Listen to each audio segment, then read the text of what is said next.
sisters, getting back to our talk on Israel and the spoil and Russia the thief. So we need to illustrate why we believe that. And the interesting thing about this, as with Israel, is that this is in the news, February the 23rd. So this is just very recent information. They never expected to see a plane of this caliber show up in Syria. They weren't even too sure that any plane of that caliber was in operation in Russia. So to spot them and to see them there is illustrating that maybe they don't know everything that they ought to about Russia and its preparation for what God has in mind for it. So what we want to do in this class is we want to go back to our roots on this a little bit, because Christadelphians have wavered so much on this theme that we need to be just careful where our roots are. And Ezekiel 38 is about the nation of Russia. Russia will dominate Europe. Russia will unite the image of Daniel 2. Russia will covet Israel's possessions. It will be challenged by other nations, and it will meet its fate with the return of Christ. So yeah, you can make a whole talk about Russia. Often we do in our public witness. We actually invite the people of our neighbors, etc., to come and just listen to what the Bible has to say about this modern nation of Russia.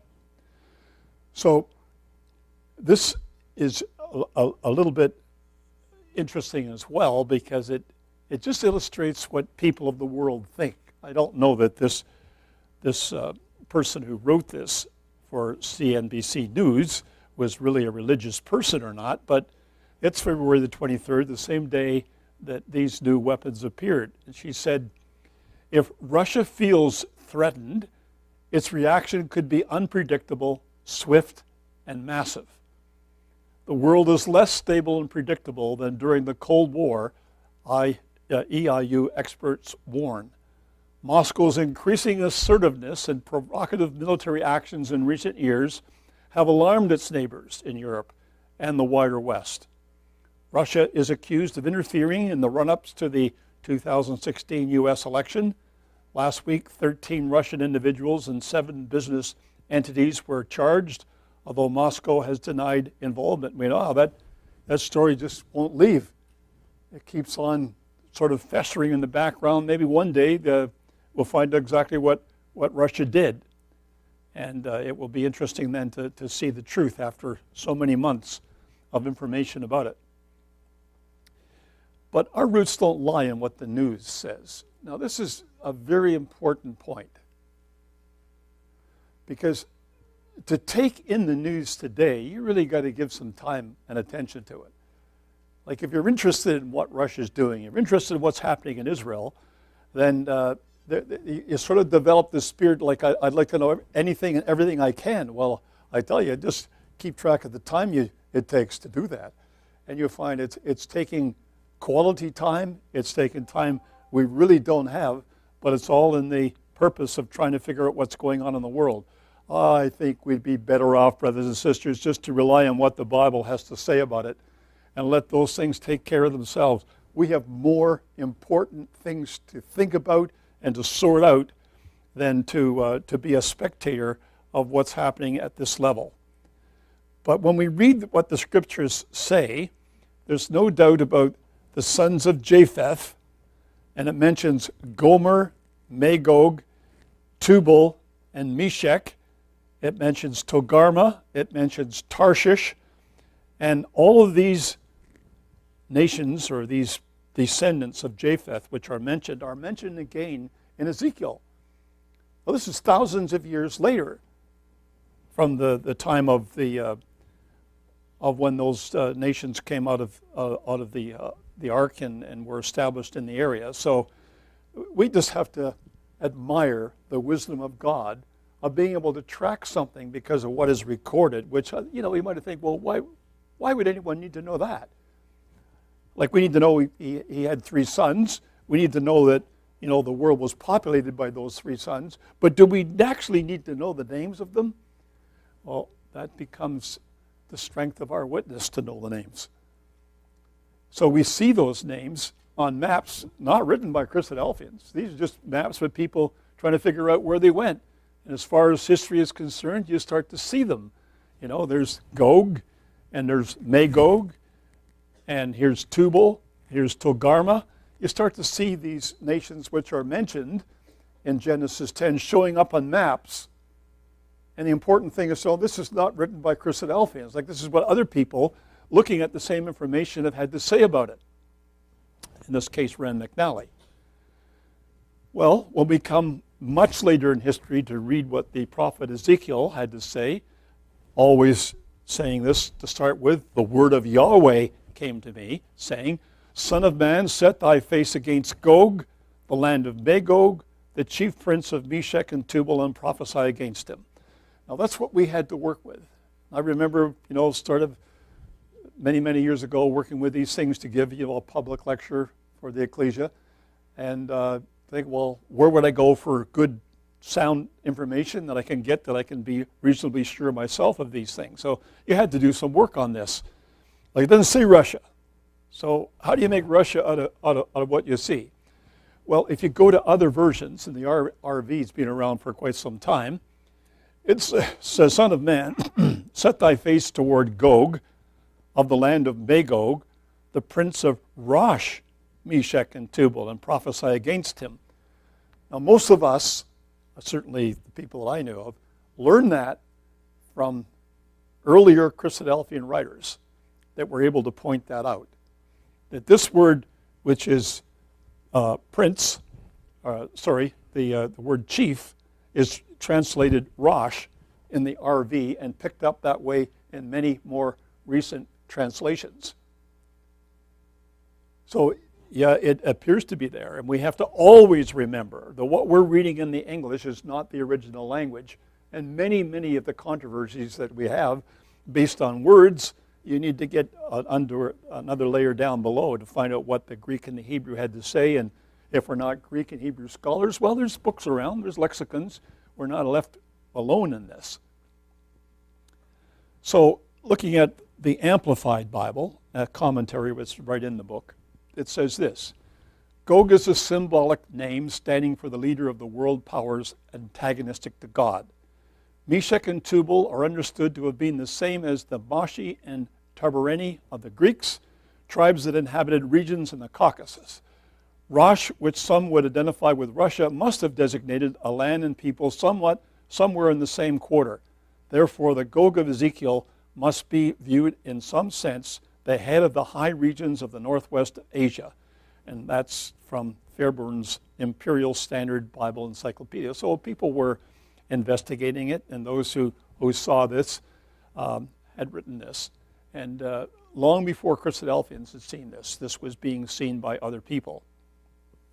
Again, it went on to say, quoting another author, Gesenius, observes that it can scarcely be doubtful that the first trace of the Russians is here given, from Lange's commentary. And then Hegstenberg could not bear to see the poor Russians ranged among the enemies of the kingdom of God. But the one who gave Ezekiel this vision of what was to happen in the latter days, verse 16, made no mistake in such a forecast as all the world can see today. Now that's the way it's written up by other people. So you have to get your roots into this, because and primarily, as I see it, because when the Soviet Union collapsed, you remember the Berlin Wall went down, those of you can remember it.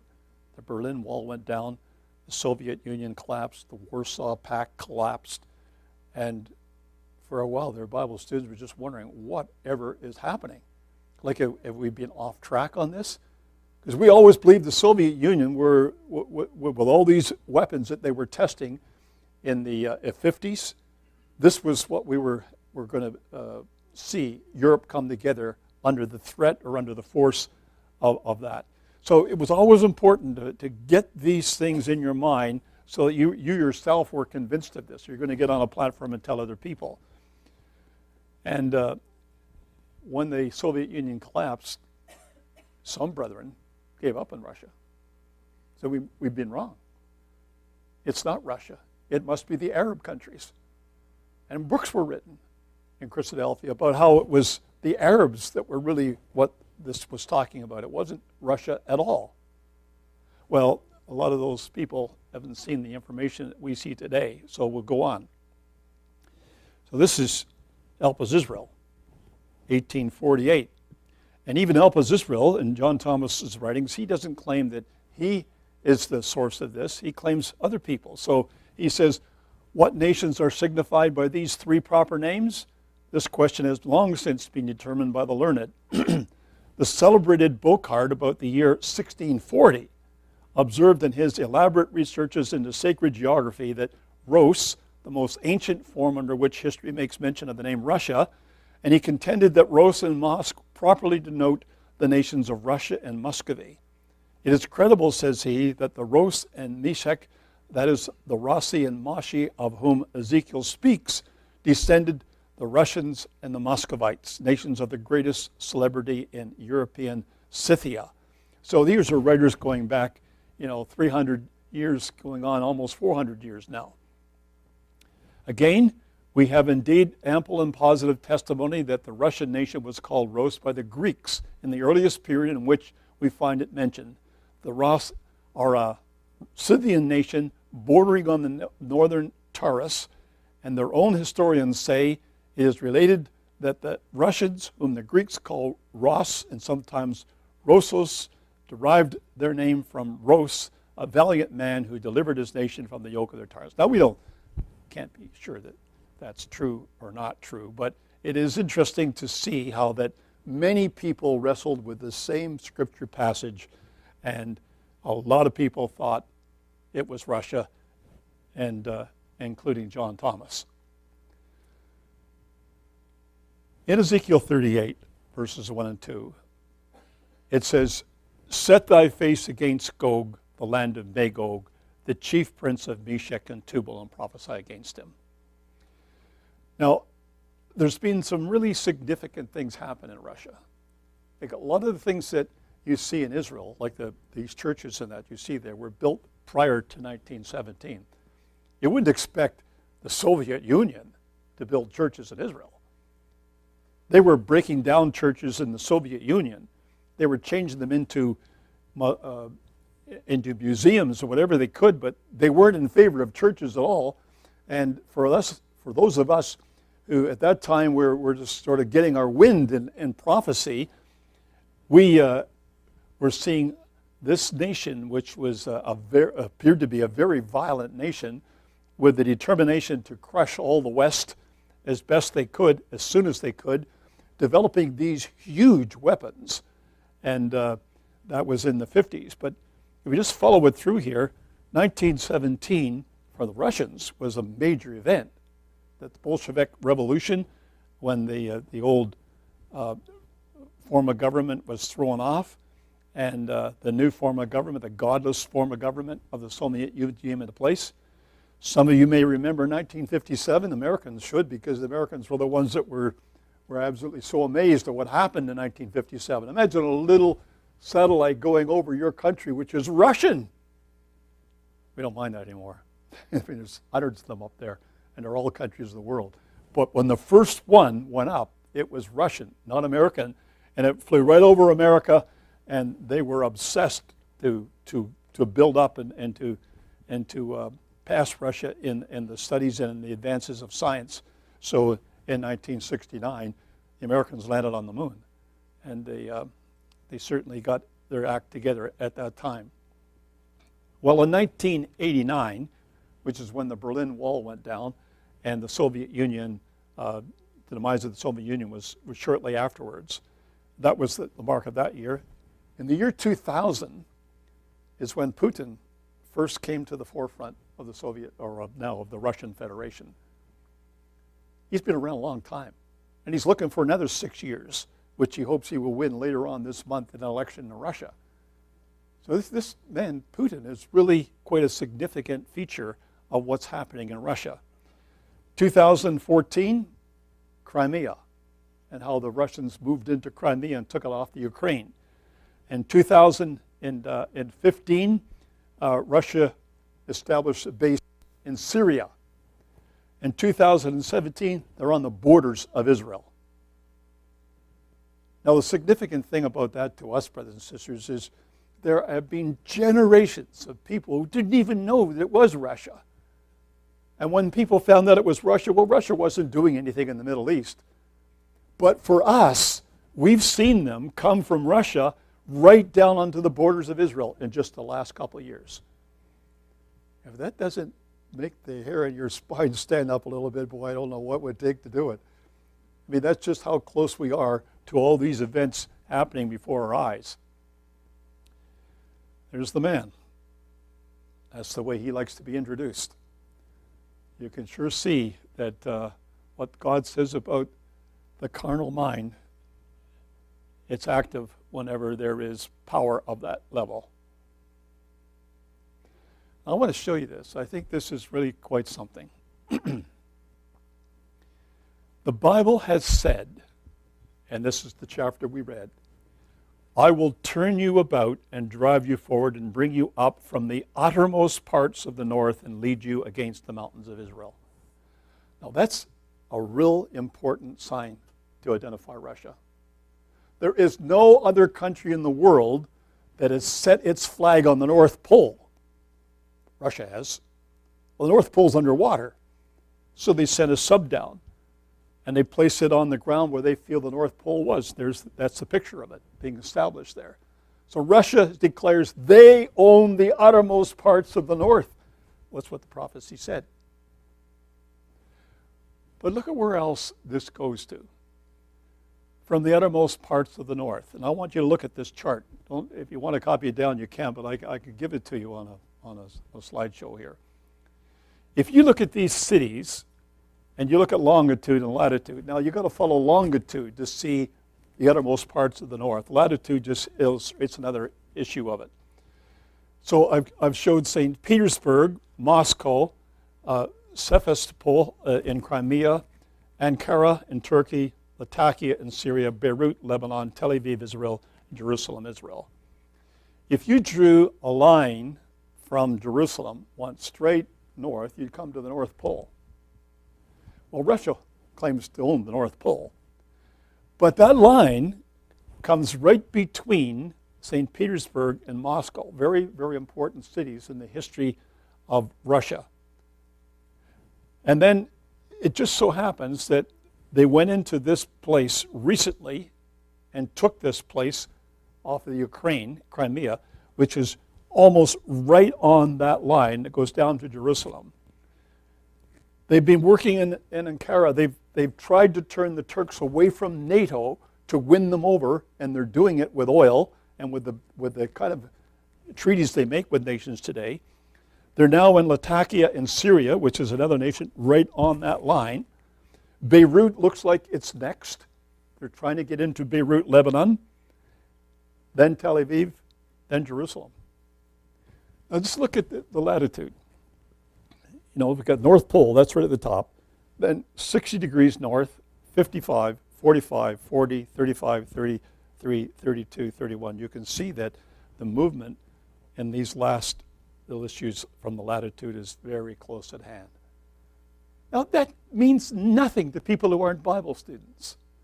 But when you're a Bible student and you see the Bible saying they come from the uttermost parts of the north more than once in the same prophecy, and you see that it seems to apply to Togarmah as well, and Turkey's right on that northern path, you can see what God's trying to tell a person who's applying themselves to God's Word. These are the kind of things that make us ready. Now, there's a chart that comes back from the 60s. That's what we believed in the 60s. That's what we were making in charts. People were making these charts all around. I visited various places where people had made charts on this. This was just one of them. The whole idea was we're going to develop as Israel. The nations would, Russia, they would move down into Egypt. They would go into Israel. Armageddon would happen in Israel. And the nations about it are, so, you know, the nations that we talk about, we talked about the return of the Jews. We talk about the breakup of the Western world. We talk about Russia advances to world conquest. You know, with a few little mentions about the Reds and the communists. But, you know, a few things would need to be changed there to be current today, but that's basically what we had to say, and then, of course, Christ's coming. So the Christadelphians really haven't changed their witness on this, going back to the days of Israel to our present day. We have no reason to change it. In a world that is just changing, Bible prophecy keeps us stable. This is what the Bible prophecy said. This is what we expect to see. But there's no reason for us to spend hours and hours and hours looking at it like we're a spectator that really needs to be entertained by it. That's not a very valuable use of time. I don't know if you know those two brethren. Some of you would recognize those two brethren. Brother Maury Stewart, Brother Perce Mansfield. Now, those two brethren were tutors of people in this room. I'm sure their brethren learned what to say from brethren who were saying it in their day, saying it very well. Like Maury Stewart, this was his TV program. That was the stage he had. This is your Bible, week in, week out, or he was on that stage. Not in between the week. I just meant on the one time during the week. He had that daily show, and then a Perce would come on, and it was interesting the relationship those two brethren had, because I happened to be with them. I took this picture, so I was with them that day. And Maury Stewart wouldn't tell Perce what he was going to talk about. He just says, "You'll find out." And that's the way Perce was with him too. Like they didn't really need to have a whole lot of preparation. So Perce found out what Maury had as for questions for him. You're my guest today. Would you please tell the audience that he's all on television? He's never even been told what the question's going to be. But very capable brethren who knew their Bibles, knew the Bible prophecy. And with that backdrop, there's no doubt about what you're going to talk about. So it was really interesting. That was our 70s. In the 21st century, we got some better artwork because we were able to use computers, but we really haven't changed. We were able to put on flags. This chart was used in public. One of the places it was used in is in a park in London, Ontario. And the brethren went down. There was several brethren that participated in this. Every brother had a flag. So there was a flag stand, and all those flags were in the stand. And then one by one, they came out on stage and said, okay, this is what the Bible has to say about Russia. This is what the Bible has to say about Turkey, about France, Germany.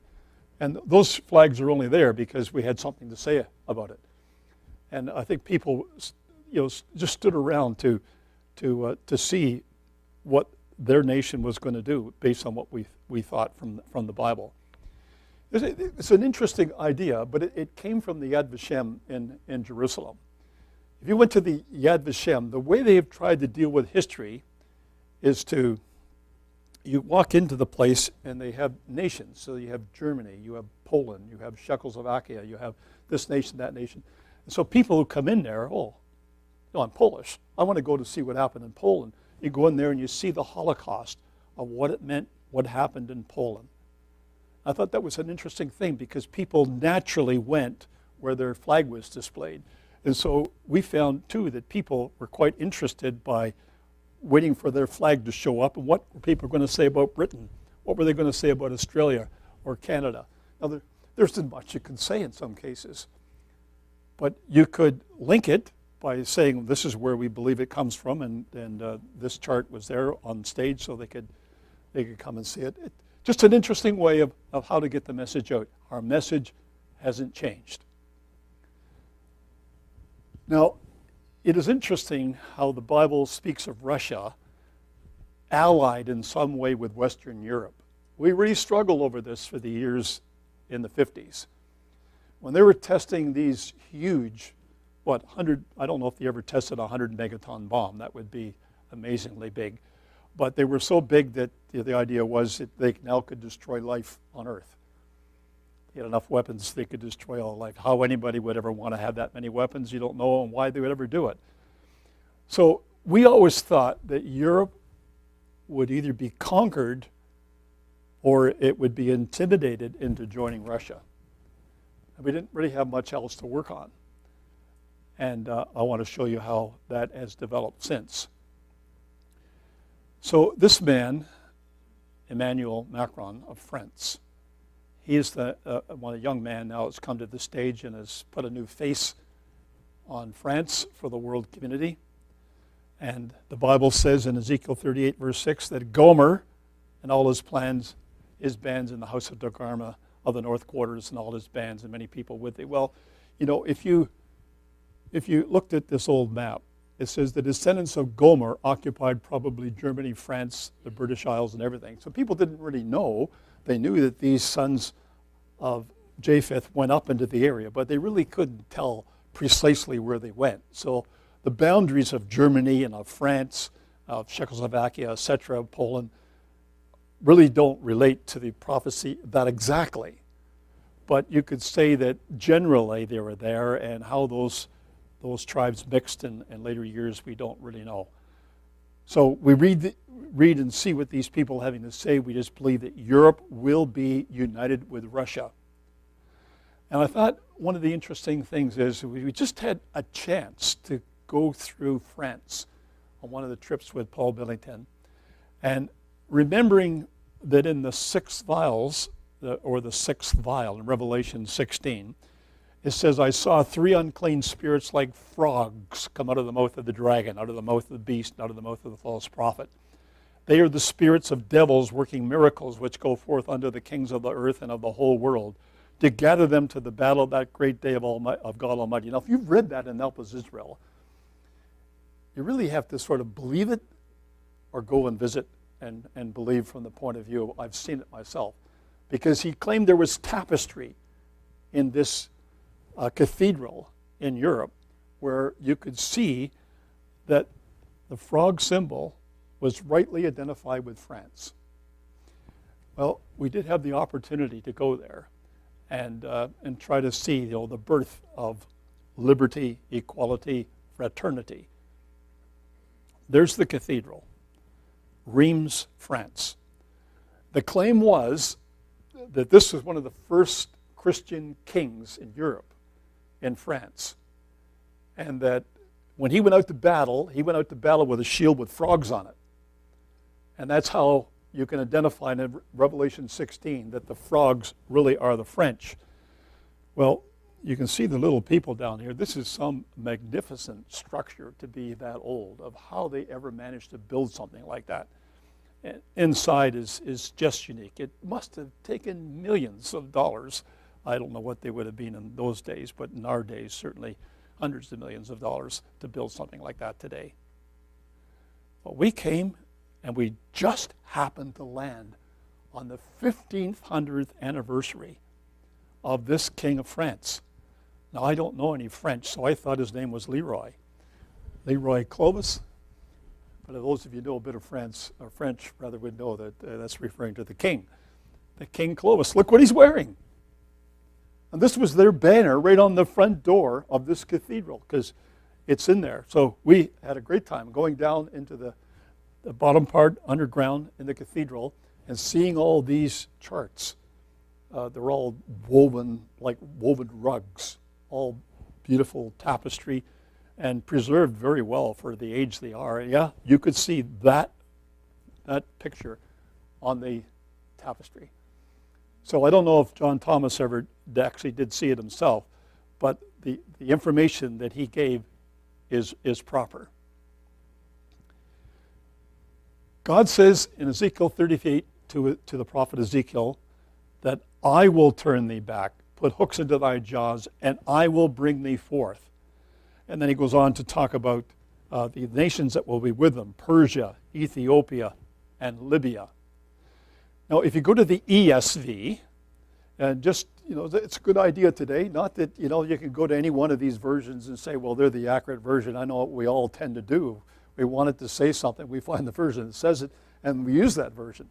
So it's not really a good idea to do that. But the ESV is probably a good monitor of the wording of the King James, just to see what they have to say. So he says, I will turn you about, I will put hooks into your jaws, and I will bring you out in all your army. Well, if you put hooks in the jaws of some person, they were taken captive.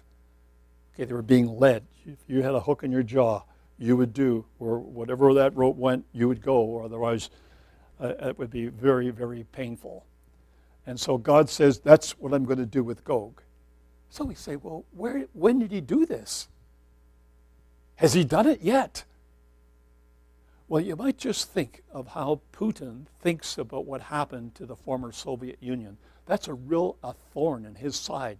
And he often speaks about the fact that, never again what happened to the Soviet Union and the great embarrassment to the Russians to have to admit that the government's over, the Warsaw Pact's gone, we've lost all our associates. And if that's the case, well, I'll tell you, that would be a good example of God turning them about from the Soviet Union and the godlessness of the Soviet Union to a form of godliness, which is so manifest in Russia today. And God brings them as captives. They're coming to do something for me in the Middle East. And it just seems that's the way they're going. Like, why do the Russians move in like this? How can they move in like that in this world? Well, I think that's the reason. God says, I will do it. And when you see God saying something, it doesn't matter what nations do. God's doing it. He says they're going to be a guard. Be prepared, prepare for yourself, and all thy company that are assembled unto thee, and be thou a guard unto them. Well, what does the word guard mean? Well, there's your alternatives in the Briggs Driver Brown or Brown Driver Briggs lexicon. A place of confinement, prison, guard, jail, guard, post, watch, jail, prison. It's all something like not just, I'm just going to be defending you, but that you're coming with me. We're doing this thing together. So we got to see Russia in that capacity if we're rightly identified it. Now, Russia is going to work with these people that they don't have any choice. They're captured by Russia. I want you to see that as we go through this. Now, this is Putin's bold speech. This is March 1st. Now, some of you might remember that, because this is, you're going to have a real problem with your memory if you can't remember this one. It just happened the other day.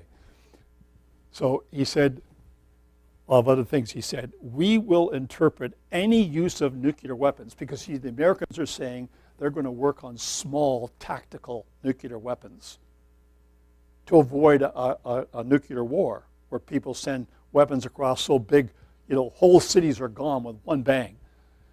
So he says, we will interpret any use of nuclear weapons against Russia and its allies, no matter how powerful they are, and of low, medium, or any other yield, as a nuclear attack, and it will trigger an immediate answer with all the consequences stemming from it. No one should have any doubts about it. He said that Russian military experts and diplomats will be ready to discuss new weapon systems with their U.S. counterparts. We aren't threatening anybody. We aren't going to attack anyone. We aren't going to take anything from anyone, he said. The growing Russian military power will be a guarantee of global peace. Now, that last statement is really significant. I think if you're ever going to give a lecture on Russia, you want to make sure you got that. They have a vision of being so powerful that no nation would dare wrestle. Well, they used to say mess with Texas. This is mess with Russia. You don't mess with Russia because we're too powerful for it. And that means we'll guarantee peace. See, we don't know why Russia comes down and what they will sort of fool other nations with when they say this is why we're coming down into the Middle East. But this is really quite an interesting idea. However, Europe needs Russia. And I think this is where the idea of the guard, I gotcha, you can't leave. Because when you look at these gas lines that are running from Russia into Europe, isn't it fascinating that with all the distribution of oil fields all around the world, there's hardly any in Europe. Europe's dependent upon some other nation for their energy. And the nation which they have chosen, for one reason or another, is Russia.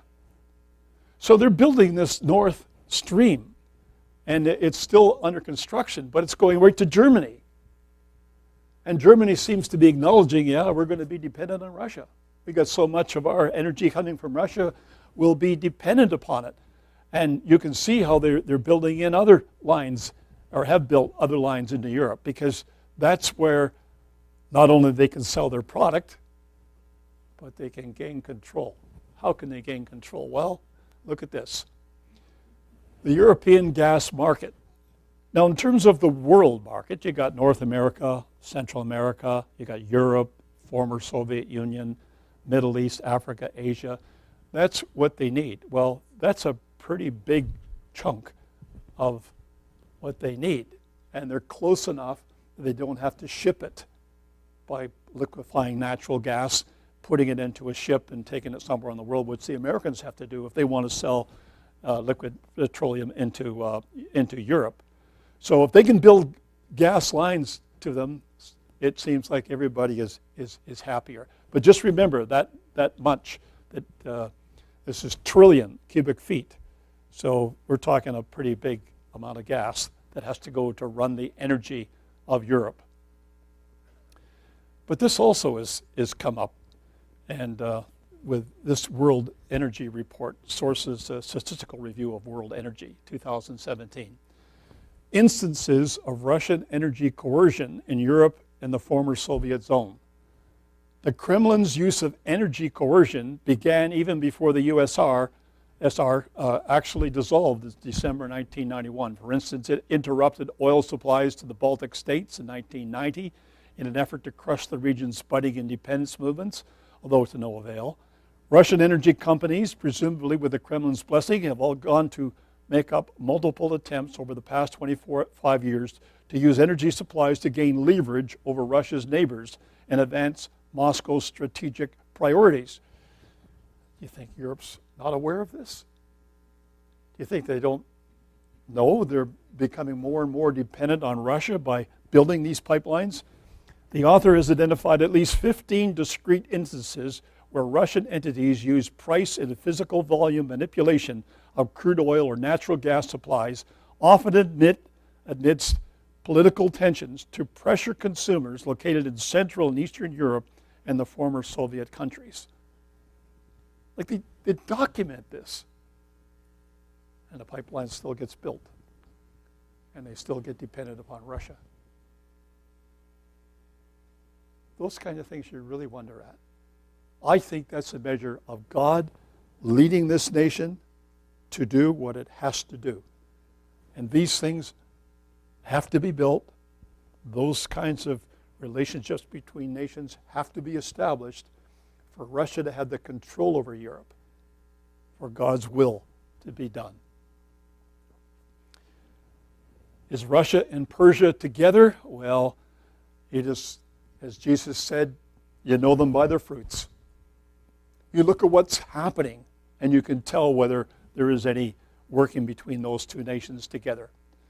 But Persia has to be in the control of Russia. Ethiopia, yeah, they're working on a big dam in Ethiopia, but Russia is signing them up to nuclear power at the same time. How Russia can do this, we don't know. Like, it would seem that wouldn't they just be developing their own power with this big dam they have? Why would they need,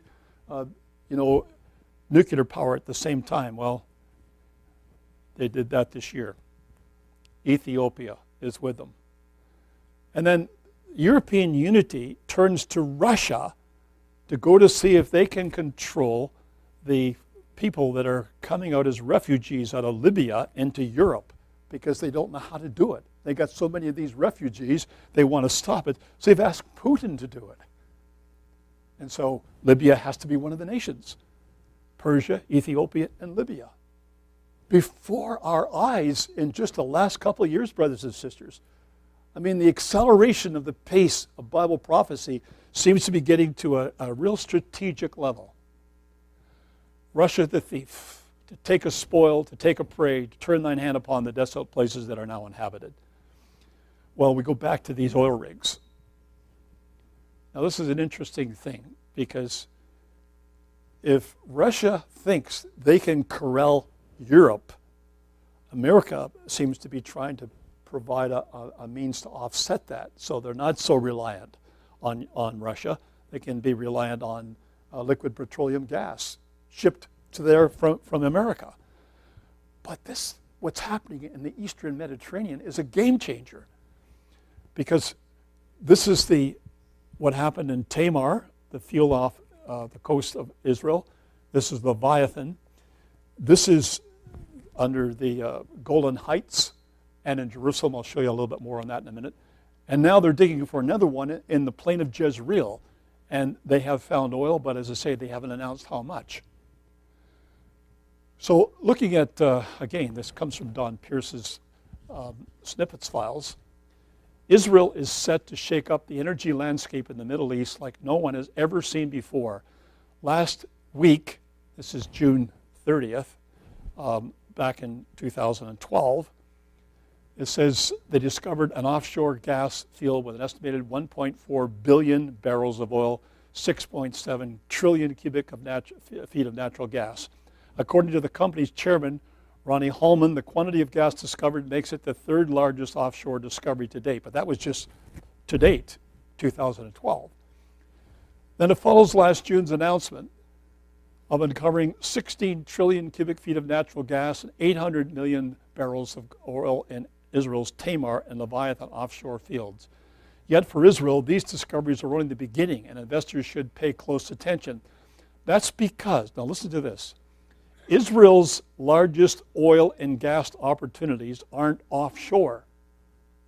They're on land in the nation's shale deposits. As the Wall Street Journal reports, the World Energy Council estimates Israel's shale deposits, located some 30 miles southwest of Jerusalem, could ultimately yield as many as 250 billion barrels of oil. To put this in perspective, Israel could soon be the world's third largest nation in terms of proven oil reserves behind Venezuela, which took top spot last year in Saudi Arabia. To get an idea of the scope of these massive reserves, it would potentially be enough to cover the United States' entire oil needs for the next 35 years. That's on land. Now, whatever they're finding in the eastern end of the Mediterranean, off the seacoast, is one thing. But to find this amount of oil at this date in history, it's got to be remarkable. Absolutely remarkable. For us, as Christadelphians, waiting all these years with no oil in Israel, no gas in Israel, and there was nothing to see. And now just in this, since 2012, they've discovered so much of this that Israel now is a huge deposit of oil and gas, rivaling the world's top places. Why has God placed so much gas and oil right in Israel, and why is it not being discovered until today? That's remarkable. The plan of God is accelerating onwards. Jerusalem Post, December 2017. The declaration gave strong support to the establishment of what is being designated the East Med Pipeline, namely another gas corridor directly linking gas findings in the Cyprus and Israeli EEZs with the European markets. Far from establishing an exclusive three-nation club, the political leaders emphasized that they were ready to welcome other like-minded countries to join in promoting coordination and cooperation, regional peace and stability. A first step in that direction was the establishment of a quadrilateral working group, Greece, Cyprus, Israel, and Italy, aimed at closely monitoring and supporting the EastMed project as an export route for natural gas from the Eastern Mediterranean to Europe. That's Russia's area. They don't want this gas, unless it's Gazprom that's doing it, and Gazprom is being shut out of this venture. You can just see how this is going to be a spoil. If Russia really wants to control Europe, and they ever get to starting to build this pipeline, that's a threat to Russia's supply and control over Europe. So we see this.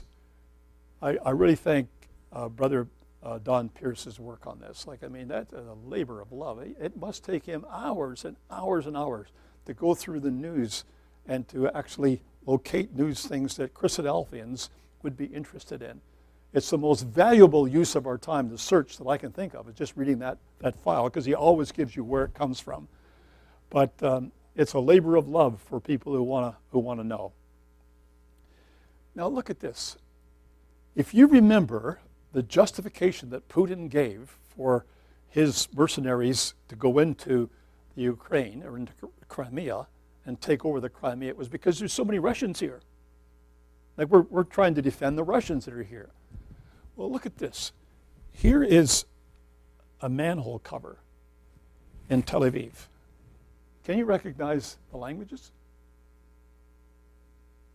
So the people that work on this manhole cover have to know the language. So it's written in English, it's written in Hebrew, it's written in Arabic, and it's written in Russian.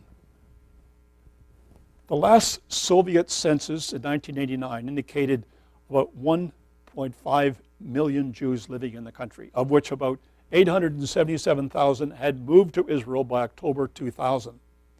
So that wasn't very long.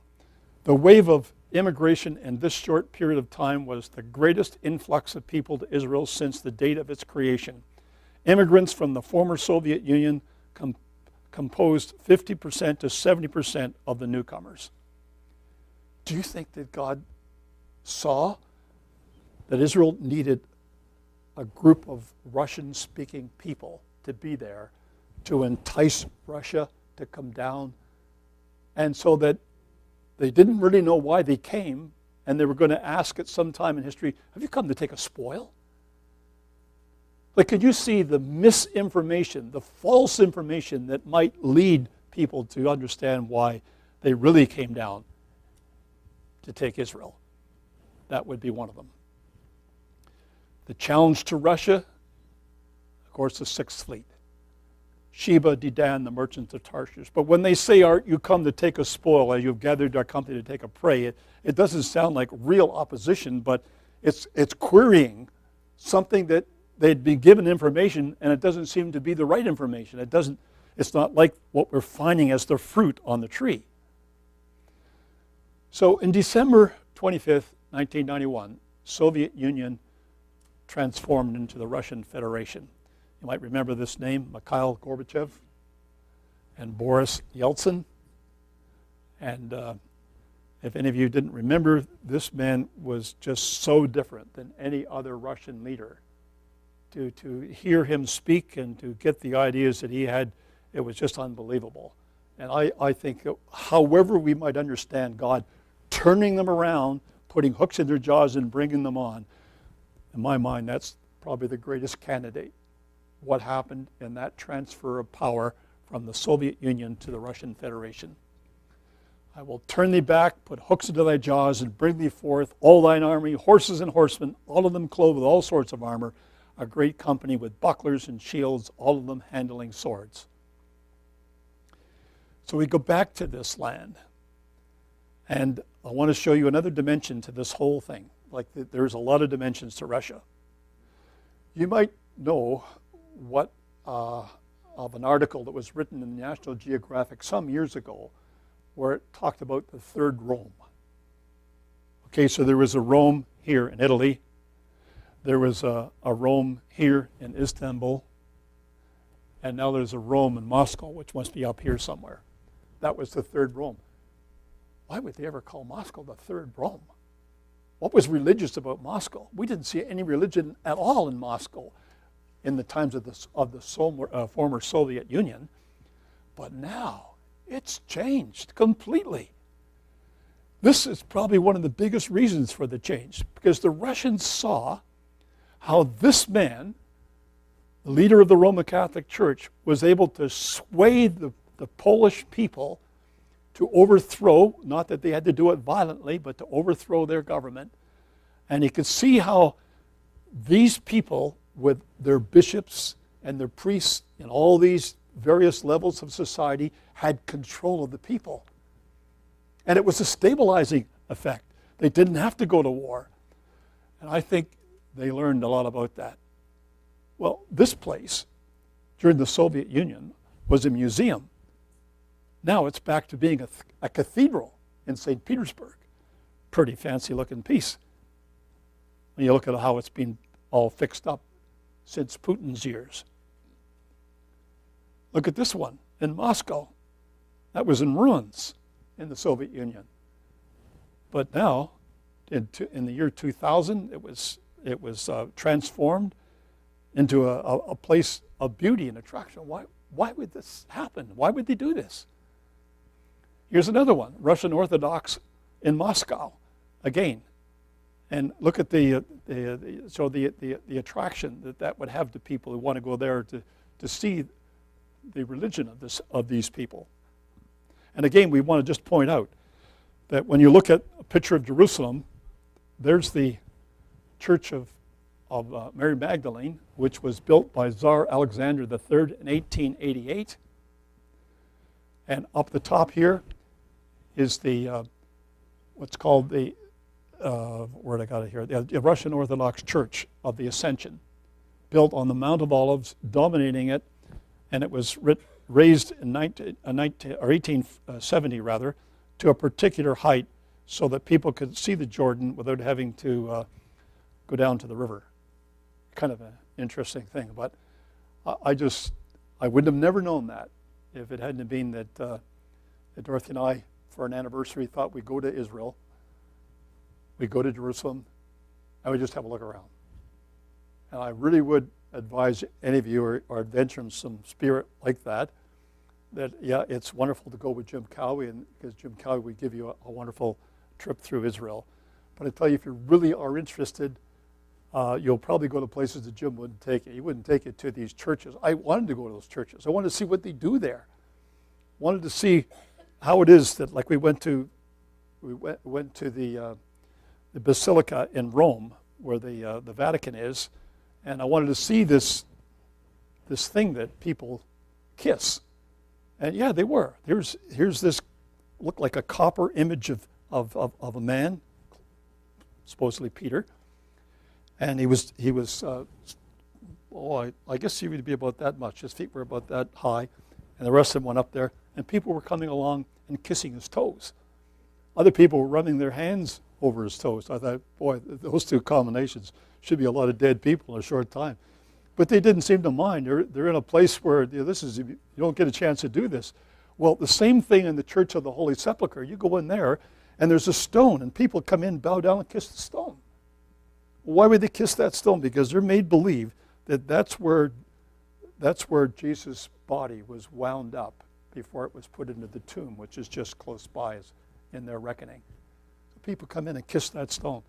I tell you, these churches and that tell you an aspect of life that sometimes is needful. You start to see who are the stakeholders in this city. Why is this city so attractive to the nations of the world? So Putin and his Christian connections. Now, we don't see him often in this, but if you do a little research into Putin's statements that he's made, you would find this. He's continuing in his remarks. Putin stated that he has championed Russian laws that essentially outlawed abortion in Russia. Abortion? Putin has outlawed abortion in Russia? No abortions after the 12th week, and before that time in limited cases, and also at the end of financial support for abortions, reversing our previous Soviet policy. Strongly supports traditional marriage, especially religious marriage, with financial aid to married couples having more than 2 children. Established compulsory religious instruction in all Russian schools. Made religious holidays now official Russian state holidays. And instituted a nationwide program of rebuilding churches that were destroyed by the communists, the most notable being the historic Church of Christ the Savior in Moscow. The Third Rome. Now, sometime you may see, I expect we may see, that Russia will make a move on Istanbul and reclaim that city for their own. How they would do it, I don't know. But looking at the man, Erdogan, running Turkey, who is an unpredictable person in his own right, it just stands that in today's world that could happen. So I want to just finish this up with showing you this map. Now, y'all recognize that map, wouldn't you? And this point that I'm making here probably would have been more impressive maybe 3 years ago, because we get used to the news now and it's not so impressive. But if you look at this, And you see the Euphrates River here, and you remember that that's one of the boundaries of the promises to Abraham. And that this sea is a boundary of the promise to Abraham. And that you would expect it would go down to here as the promise to Abraham, and who knows just how far it may in the south go also to the east. So this is affecting nations Turkey, Syria, Lebanon, Iraq, Jordan, Saudi Arabia, and possibly Egypt.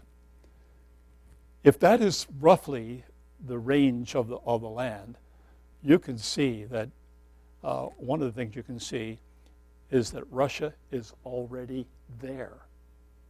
If we're waiting for Russia to enter the land, the promised land, they're already there. Russia's military already in the land of promise, where they have this sea base here and now air bases in that area. And you can just see how God's focusing the world on this area of the land and the nations that are involved. The things that are happening in Saudi Arabia with respect to Israel are just astounding. We'd never have thought these just a couple of years ago, of how Israel and Saudi Arabia are planning to work together, how Egypt and Israel are working together, how Jordan and Israel are working together. That would never have been thought of when we were doing our first charts and that back in the earlier days. So this just gives you an idea of a Russian basis. But Russia, Putin, has said, we're getting out of it. We're leaving. We've won. The victory is ours. We're sending the troops home. I wonder, because in February the 1st, there was a headline in Debka that said Russia is building 4 new air bases in Syria, deploying another 6,000 troops. Contrary to promises, the Russian military is not pulling out of Syria, but adding 4 more air bases, one shared with Iran, and 6,000 more troops. So this was the declaration on December 11th. He says, just try to read maybe I don't know, we need to read all those names, but most of the 6,000 additional Russian military personnel are all Air Force and Special Operations personnel. Now, he said here that this airport provides air support for operations in the eastern Syria, including the Deir el-Zur province, which Moscow has agreed to share with Iran. Now, you know how that's a flashpoint for Americans, and how the Americans actually engaged in battle with the Russians, which is claimed to be a mercenary force, and the Iranians. They were trying to build a bridge over the Euphrates River. And the Americans knew that. They warned Russia that they don't do this, and they did it anyway, and the Americans destroyed the whole idea. They destroyed the bridge, they destroyed the people that were there, and we don't know what the payback for that will be, but those new fighter planes that appeared in Syria may be one of them. So they will be destroyed in Israel. Now this is very, very interesting. What did God actually say? Well, he said, I will rain upon him and upon his hordes and upon the many people that are with him, an overflowing shower, great hailstones, fire and brimstone. That's what God says he would bring upon these people. And I just wanted to illustrate that, this version here has a little bit different wording, and sometimes they're helpful in the way it's understood. But in Ezekiel 39, 1-5, when he talks about this, I just thought this was interesting, that God would ever say this. I will smite thy bow out of thy left hand, and will cause thine arrows to fall out of thy right hand. Well, based on what Putin has said, and I think I got that followed up here in a summary note, just before I get into that, maybe I'll finish that comment, because it's not obviously what is, it's not labeled in the summary. But Putin thought that he had all these new missiles and this new warfare that was going to come. God says, he gives the assurance to the person who knows their Bible, God will smite it out of his hands. So it doesn't matter how big the weapon is, it doesn't matter how fast it's going, it doesn't matter where it's going or how maneuverable it is. God says, I will disarm you. That's God's assurance to those who believe his book. God's identified, or Russia's identified in Bible prophecy Its work is to group nations together to make the image of Daniel stand again. Russia is being moved by God to humble Israel, and it's getting very close. Russia is able to find holes in the defenses of the Western nations to work out its agenda. It will stand up against Yahweh and meet its end upon the mountains of Israel. So we'll leave it there. And in our next class, we'll try to show you how God will bring the nations of the world to the point they'll be glad to see the Lord Jesus Christ. For someone who brings stability to this world. And for someone who we don't know of any person or any nation or any power that could collectively together disarm this world. Armament and the use of arms is so ingrained that it will take the Lord to do that. That's our next class.